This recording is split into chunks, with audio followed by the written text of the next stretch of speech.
gun went off. He looks up and she is clearly not buying this.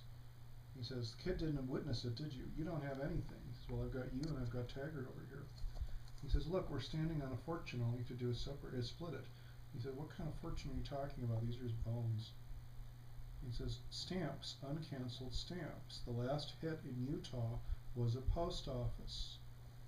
There are dozens and dozens and dozens of unused, uncancelled antique stamps worth a fortune. That Taggart was unwilling to let Red split up and spend because it was more evidence that this was Sundance and this Butch and the same guy from the Utah post office robbery. Mm-hmm. And Red wants the stamps just to make money on them. If it becomes part of the exhibit and an artifact, you can't do that. So that was the falling out with Taggart. Well, Taggart goes for his, Red goes for his gun. She grabs a gun from the floor that is, it's implied heavily, was Butch's gun, right? Mm-hmm. And Red says, that's not going to work, it's an antique. And she says, well, you want to take that chance?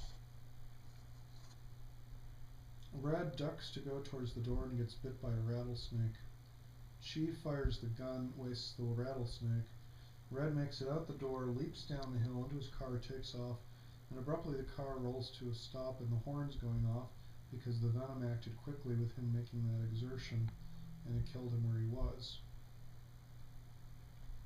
So Chi returns to the courtroom, and Ashy admits that once he had drunk, he got mean, he took the gun, the white men were shouting, he shot Taggart, the young man got away, a cop rolled up and accused him of painting rocks, and he shot the cop.